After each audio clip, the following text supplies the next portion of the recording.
నమస్తే sir. Brain tumour, కొంతమందిలో brain tumour వచ్చినప్పుడు సిమ్టమ్స్ తెలుస్తాయి అంటారు. నిజంగా సిమ్టమ్స్ తెలుస్తాయా సార్? ఎటువంటి సిమ్టమ్స్ ఉంటాయి అసలు? తలనొప్పికి అంటే రెగ్యులర్గా వచ్చే తలనొప్పికి బ్రెయిన్ ట్యూమర్కి చాలా డిఫరెన్స్ ఉంటుంది.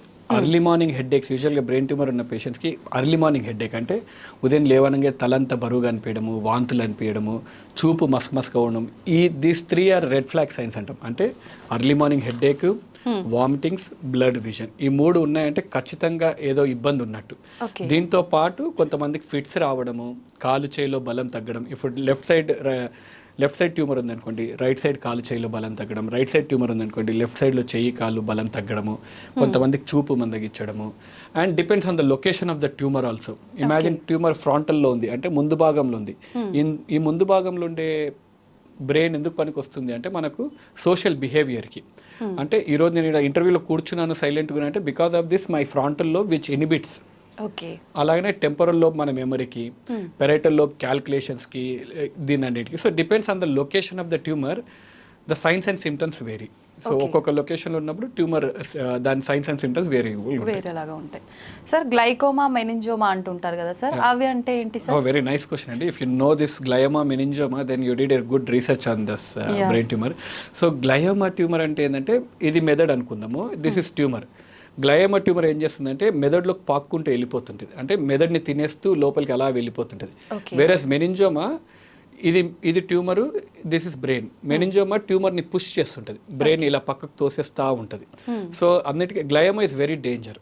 గ్లయోమాలో ఏంటంటే మళ్ళీ స్టేజెస్ ఉంటాయి. Stage 1, stage 2, stage 3, stage 4. Stage 4 అనేది జీబీఎం అంటాం, అంటే గ్లయోబ్లాస్టమా మెటాఫార్మేట్ అంటాం. సో లాస్ట్ స్టేజ్ అంటాం. సో ఈ స్టేజ్లో వచ్చినప్పుడు ఏంటంటే ప్రోగ్నోసిస్ వుడ్ బి బ్యాడ్. మెనింజోమాలో కూడా మళ్ళీ టైప్ 1, టైప్ 2, దాంట్లో కూడా meningothelial meningioma, atypical మెనింజోమా, different types of meningiomas ఉంటాయి. కాకపోతే when you compare as you did your research glioma versus meningioma, గ్లయోమాస్లో prognosis would be bad, depends on the condition of the patient, ఏ స్టేజ్లో ఉంది.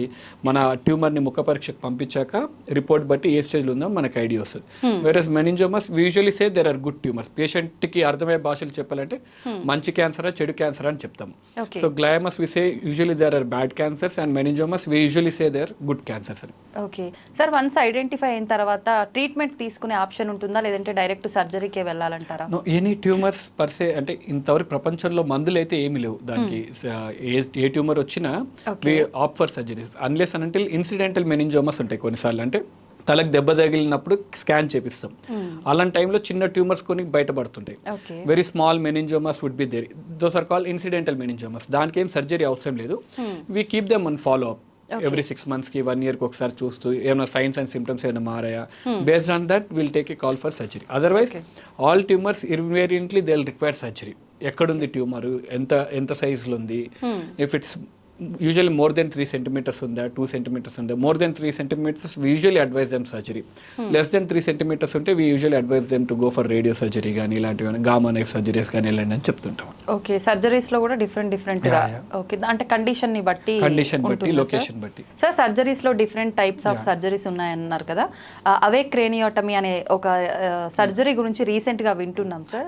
Nice అండి, you did lot of research. అంటే అవే క్రేనియోటమీ అంటే ఏంటంటే మనం మూవీస్ లో కానీ దీంట్లో చూస్తుంటారు, surgeon will be operating and the patient will be playing his guitar కానీ వయలిన్ కానీ ఇవన్నీ చేస్తారు. అంటే అవేక్ క్రేన్ అనేది సింపుల్ భాషలో ఏంటంటే పేషెంట్ స్ప్రోలో ఉంటాడు. సర్జరీ ఏ సర్జరీ అయినా మనం చెప్పేది ఎలా చేస్తాము, పేషెంట్కి పెద్దమ్మ తెచ్చి ఆపరేషన్ చేస్తాం.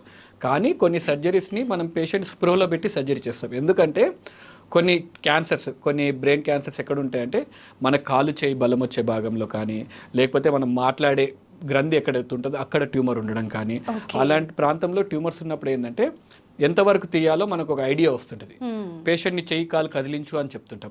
ఆ ట్యూమర్ తీస్తున్నంతసేపు ఇవి కాకుండా నర్వ్ మానిటర్స్ ఇవన్నీ కూడా ఉంటాయి.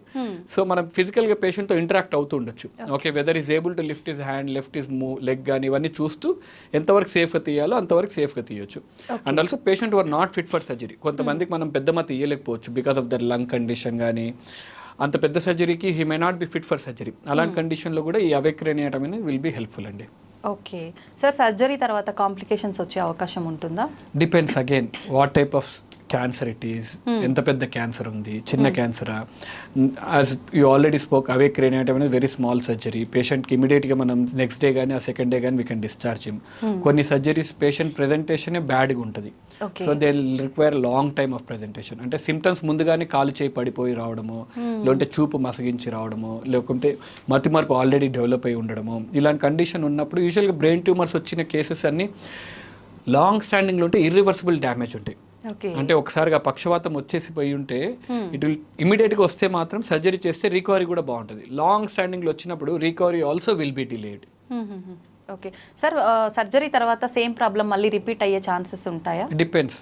మళ్ళీ ట్యూమర్ ఇప్పుడు మన చిన్న మెదడు దగ్గరలో ఉందనుకోండి, ట్యూమర్ మొత్తం తీయడం కొన్నిసార్లు ఇంపాసిబుల్. ఓకే, అంటే ట్యూమర్తో పాటు మన నార్మల్ బ్రెయిన్ ఇంజురీ అయ్యే అవకాశం ఉంటుంది. కాబట్టి we usually neurosurgeons what we do is normal భాగం ఎంతవరకు డ్యామేజ్ అవ్వకుండా ఉండాలో అంతవరకే మనం సేఫ్గా సర్జరీ చేస్తాం. సో సేఫ్ టోటల్ సర్జరీస్ అంటాం దాన్ని. ఓకే సార్, సర్జరీ అనగానే చాలా రకాల భయాలు ఉంటాయి. ఆఫ్టర్ సర్జరీ కానీ బిఫోర్ సర్జరీ కానీ ఏంటి అసలు ప్రాసెస్ ఎలా ఉంటుంది, ఎన్ని రోజులు హాస్పిటల్లో ఉండాలి, ఇలాంటివి ఎలా ఉంటుంది సార్? యూజువల్గా surgery any patient was diagnose with brain tumour మనం వాళ్ళకి సర్జికల్ ప్రొఫైల్ అని రాసిస్తాం, రక్త పరీక్షలు అండ్ అనస్థీషియా చెకప్ చేపిస్తాం. అనస్థీషియా చెకప్ అయిపోయిన తర్వాత imagine today morning we operated, ఈరోజు బ్రెయిన్ ట్యూమర్ చేసామంటే ఒక డే అంతా ఐసీయూలో ఉంచేసి next day morning if needed will get a scan. Second day మనం రూమ్ షిఫ్ట్ చేస్తాం. Third day or fourth day patient condition రూమ్లో ఎలా ఉంటున్నారు, రూమ్కి ఎందుకు షిఫ్ట్ చేస్తామంటే ఇంటికి వెళ్ళేటప్పుడు ఇంట్లో ఎలా ఉండగలుగుతున్నాడో అది room ఎన్విరాన్మెంట్లో will provide them.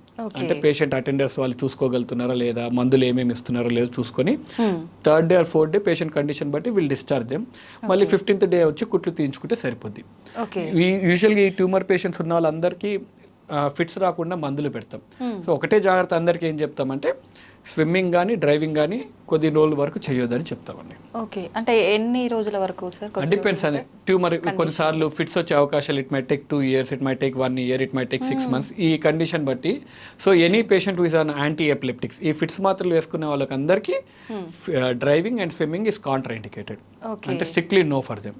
Sir food restrictions ఏమైనా ఉంటాయా? No food restriction regarding the brain tumours అండి, unless and until they have hypertensive diabetes ఉంటే దాని ప్రకారమే ఫుడ్ చేంజెస్ తప్ప పర్సే బ్రెయిన్ ట్యూమర్ కంటూ ఏమి ఉండదు. అండ్ అన్నం పప్పు తింటే చీమ్ అనేది కూడా అపోహనే. ఎంత హెల్దీగా తింటే రికవరీ కూడా అంత బాగుంటుంది. ఇంకా పప్పులో ప్రోటీన్ బాగుంటుంది కాబట్టి పప్పు తింటే ఇంకా వూండ్ హీలింగ్ ఇంకా బెటర్గా ఉంటుంది. Okay, thank you sir, thank you very much.